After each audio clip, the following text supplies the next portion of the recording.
ಗ್ರಾಮ ದೇವತೆ ಆದಂತಹ ಮಹಾಸಾಹೇಬ ನೆನೆಸುತ್ತಾ, ಪಾಂಡುರಂಗ ವಿಠಲ ನೆನೆಸುತ್ತಾ ಈ ಕುರ್ಚಿ ತಾಲೂಕಾ ಹೋರಾಟ ಸಮಿತಿ ಏನ ಹಮ್ಮಿಕೊಂಡಿದ್ದಾರೆ ತಾಲೂಕಾ ಆಗಲಿಕ್ಕೆ, ಈ ಹೋರಾಟದಲ್ಲಿ ಪಾಲ್ಗೊಂಡಂತಹ ಮೊಟ್ಟ ಮೊದಲನೇದಾಗಿ ಮರ್ಚೆಂಟ್ ಅಸೋಸಿಯೇಷನ್ ಹಾಗೂ ನಮ್ಮ ಮೆಡಿಕಲ್ ಅಸೋಸಿಯೇಷನ್, ಡಾಕ್ಟರ್ ಸಾಹೇಬರು, ಇನ್ನುಳಿದ ಕನ್ನಡ ಪರ ಸಂಘಟನೆಗಳು, DSSS ಎಲ್ಲ ಸಂಘಟನೆ ಎಲ್ಲ ಹೆಸರು ತಗೋವಾಗಿಲ್ಲ, ಎಲ್ಲ ಸಂಘಟನೆಗಳ ಪರವಾಗಿ ಇದೇನು ಹಮ್ಮಿಕೊಂಡಿದ್ದಾರೆ. ಹಾಗೂ ಕುರ್ಚಿ, ಗುಂಡ್ವಾಡ, ಶಿರಗೂರು, ನಿಲ್ಜಿ ಸುತ್ತಮುತ್ತಲಿನ ಎಲ್ಲ ಹಳ್ಳಿದವರಿಗೆ ನಾನು ಮೊದಲನೇದಾಗಿ ತುಂಬ ಧನ್ಯವಾದ ಹೇಳ್ತೇನೆ. ಯಾಕಂದ್ರೆ ನಾವು ಬಹಳ ಚಿಕ್ಕವರು, ಇದಕ್ಕಿಂತ ಮುಂಚೆನೂ ಕೂಡ ಬಹಳ ವರ್ಷದಿಂದ ಹೋರಾಟ ಮಾಡ್ತಾ ಬಂದಿದ್ದಾರೆ ಕುರ್ಚಿ ತಾಲೂಕು ಆಗ್ಬೇಕಂತ ಹೇಳಿ.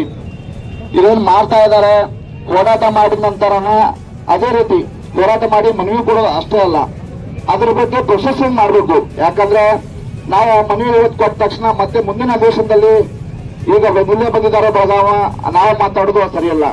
ಇವತ್ತಿನವರೆಗೂ ಏನು ಹೋರಾಟ ಸಮಿತಿ ಮಾಡಿದ್ದಾರೆ ಅದಕ್ಕೆ ನಾನು ಕೃತಜ್ಞತೆ ಧನ್ಯವಾದ ಸಲ್ಲಿಸುತ್ತೇನೆ. ಯಾಕಂದ್ರೆ ದೊಡ್ಡ ಹೋರಾಟ ಕುರ್ಚಿಯಲ್ಲಿ ಈಗ ಅಧ್ಯಕ್ಷ ಹೇಳಿದ್ದಾರೆ, ಮೌಲಾನಾ ಹೇಳಿದ್ರು, ಬಹಳ ಒಳ್ಳೆ ರೀತಿ ನಮ್ಮಲ್ಲೇ ಸವಲತ್ತುಗಳಿದಾವೆ. ಎಲ್ಲ ಸವಲತ್ತುಗಳು ತಾಲೂಕು ಆಗ್ಲಿಕ್ಕೆ ಏನೋ ಒಂದು ತೊಂದರೆ ಇಲ್ಲದಂಗೆ ತಾಲೂಕು ಅವ್ರು ಮಾಡಬಹುದು.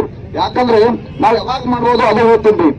ನಾವು ಪೇಪರ್ಸ್ ನಲ್ಲಿ ಇಲ್ಲಿಂದ ಕರೆಕ್ಟ್ ಇವತ್ತು ಮನೆ ಕೊಟ್ಟರೆ ನಾ ಮನೆ ಕೊಡ್ತೀವಿ, ಮನೆ ಕೊಡೋದು ಬೇಡ, ಅದಕ್ಕೊಂದು ಹೋರಾಟ ಸಮಿತಿ ರಚನೆ ಮಾಡ್ರಿ.